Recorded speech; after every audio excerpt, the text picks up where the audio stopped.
Bonjour, bienvenue dans cette nouvelle vidéo. Je vais vous présenter qu'est-ce que c'est que le druidisme et qu'est-ce qu'un druide. Déjà, on est sur un lieu que j'apprécie beaucoup, en Dordogne. On est juste à côté des grottes de la Madeleine. Donc c'est un site préhistorique qui est habité depuis moins 15 000 ans environ. Et il y a une légende, plus ou moins une légende, qui raconte que Marie-Madeleine serait venue ici pour œuvrer et pour faire des préparations avec la lune et des huiles et des plantes, très druidiques en fait, dans un site qui est juste en contrebas et où se trouvent des cupules, donc c'est des trous dans la roche qui servaient de réservoir et qui pouvaient bénéficier des influences de la lune et des étoiles pendant un certain laps de temps avant d'être enflaconnés et utilisés. Voilà, donc on est sur ce site-là et j'ai plaisir à vous raconter le druidisme. Qu'est-ce que c'est donc? Je vais vous le présenter d'une manière linéaire en premier lieu pour réussir à bien comprendre et un peu mieux situer.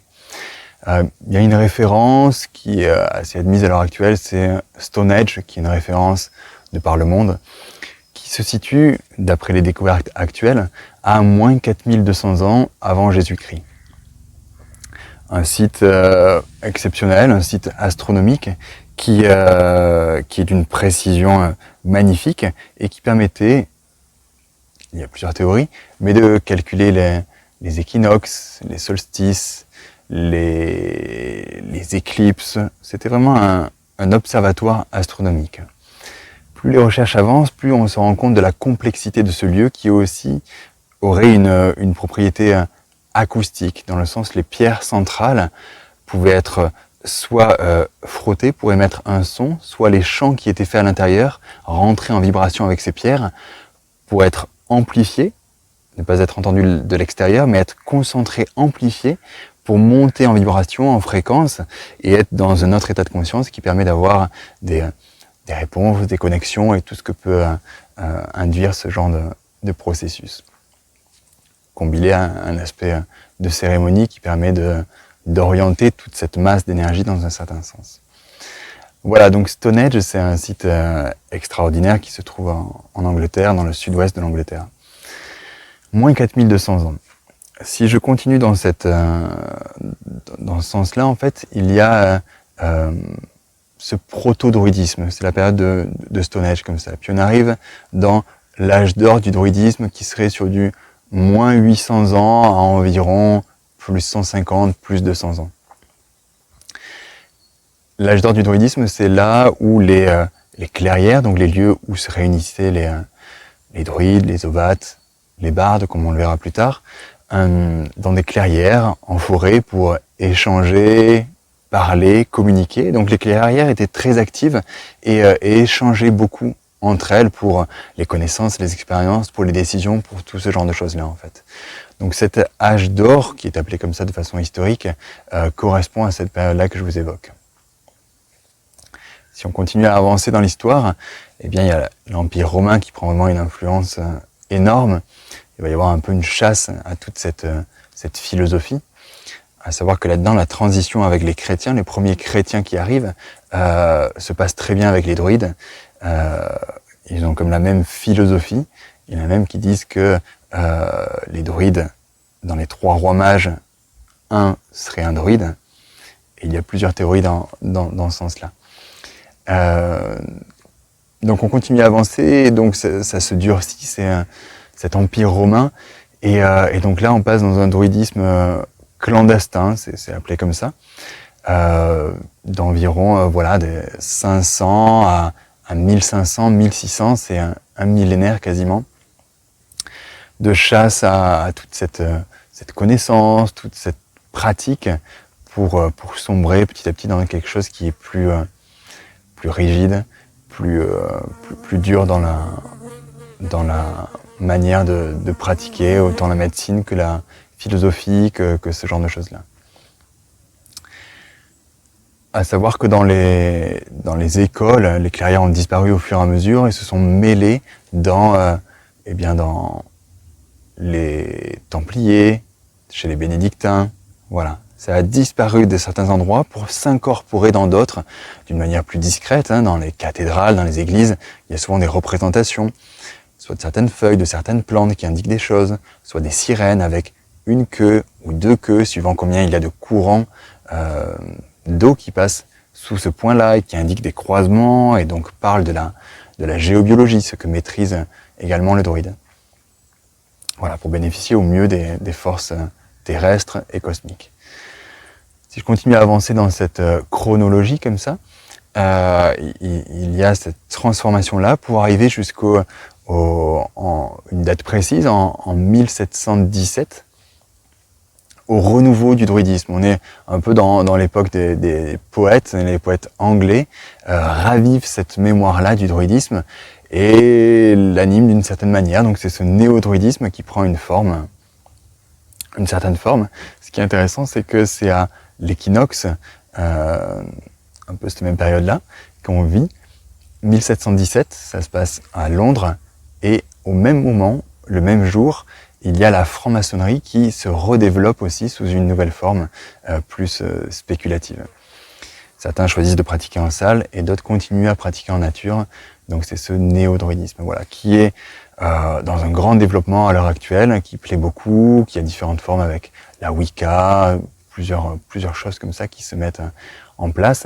Là, ce que je vous parle, c'est vraiment du druidisme qui essaie de se baser sur un historique avec très peu de traces, parce que l'enseignement a été oral, donc on a peu de traces. Les traces qu'on a, c'est de Jules César, avec la guerre des Gaules, un gros ouvrage dessus, mais c'est un peu les écrits du entre guillemets vainqueur, en fait, ou de l'envahisseur, donc c'est quand même assez tronqué comme retour.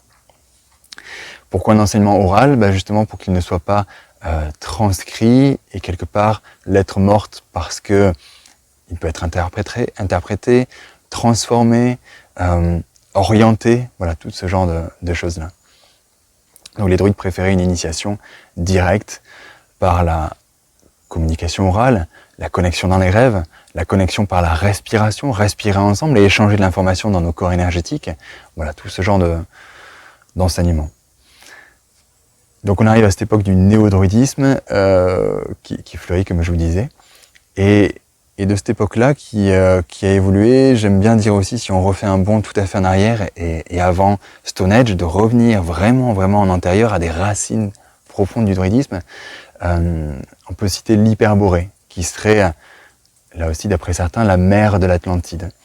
Et c'est intéressant parce que les druides étaient appelés aussi les magiciens d'Atlantis, de cette vague. Une fois que l'Atlantide chute, eh bien, il y a des enseignements qui continuent à se transmettre, et donc on a les druides qui en sont les récepteurs et qui vont maintenir une certaine tradition avec des connaissances.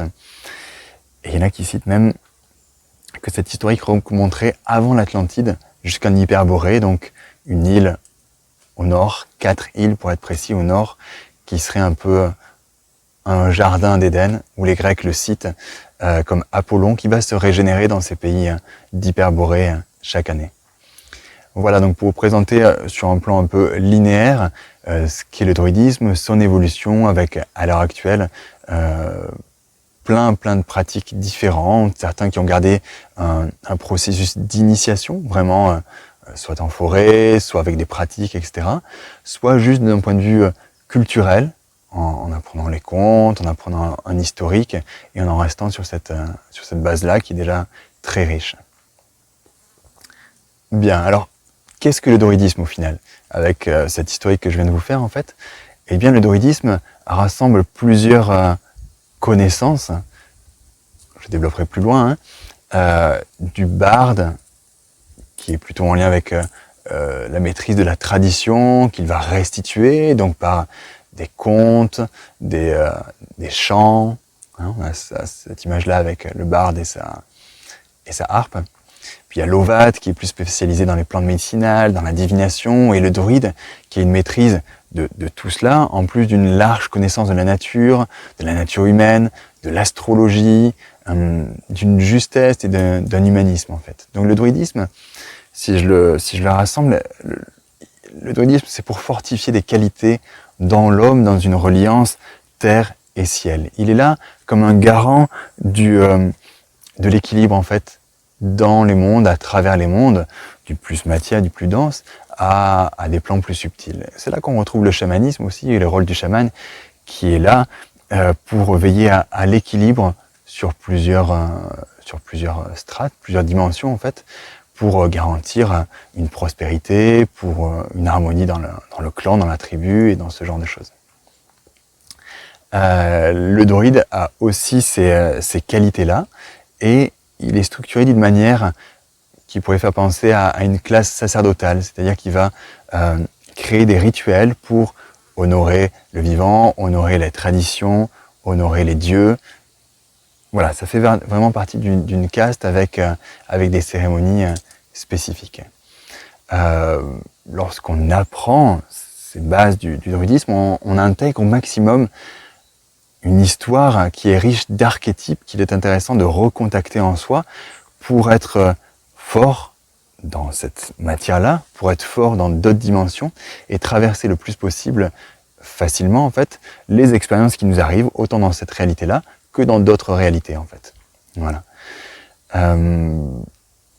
Cet cheminement dans le druidisme en fait permet d'être en harmonie aussi avec son lieu de vie, avec ses activités, avec soi-même en premier lieu, et réussir à s'unifier de plus en plus avec un environnement et avec sa place, son rôle qui est juste en fait. C'était le but du druide qui allait initier en fait, de pressentir telle ou telle personne, quelle prédisposition en fait elle a, et l'accompagner au mieux en fait. Il s'agit d'un cheminement pour se découvrir et rencontrer soi-même et épurer des facettes qui ont été façonnées, intégrées, et revenir à une nature plus simple de soi-même. Le druide a une traduction aussi, pour en citer une là pour l'instant, de druides, qui veut dire sage et sauvage aussi. Et donc sage, ok, ça peut se comprendre, et sauvage, ça peut paraître surprenant, et en même temps c'est être en lien avec sa nature brute, sauvage, qui invite à rencontrer la nature avec ce qu'elle est, et recontacter l'animal avec ce qu'il est aussi dans son plan direct de l'expérience en fait, sans avoir besoin d'analyser ou de mentaliser une expérience. Voilà, donc c'est un peu rassembler des paradoxes en soi pour être à sa juste place et intégrer avec la nature dans un juste équilibre. Donc concrètement, qu'est-ce que ça peut m'apporter ? Qu'est-ce que ça peut apporter à chacun en fait de rentrer dans cette voie plus du druidisme en fait ? Eh bien, je vais parler un peu de mon expérience et peut-être que ça va vous parler. Je trouve que de connaître les cycles de la nature, de connaître les plantes médicinales, ne serait-ce qu'en balade, si je me fais mal, je me fous de la cheville, ou si je me coupe, ou mon enfant se blesse, de savoir réagir rapidement avec ce qui m'entoure et très rapidement. Ça me donne une sensation d'autonomie et de liberté, de me déplacer, de savoir réagir avec ce qui peut se présenter à moi, même pour une piqûre d'un frelon ou autre chose comme ça, d'être très réactif et pas avoir besoin de courir pour aller à l'hôpital, aux urgences ou des choses comme ça. Donc il y a un sentiment profond de liberté et d'autonomie, la liberté qui était très chère aux Celtes et aux druides.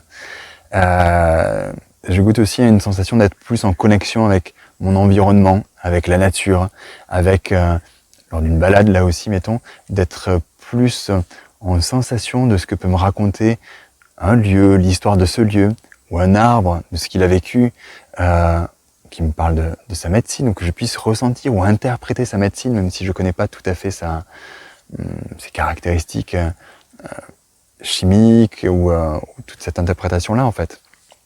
D'être sur une connaissance directe une fois de plus. Et puis ça m'apporte un cheminement de rencontre de moi-même et d'une extrapolation de la réalité 3D en plusieurs réalités qui me font mieux comprendre les synchronicités, ce qui m'arrive, d'avoir un peu de recul aussi pour être dans un cheminement spirituel en fait, qui me permet d'être plus à ma place, dans ma vie, dans mes choix, et tout ça en lien profondément avec la nature et donc avec les différents règnes, y compris le règne humain et les autres règnes.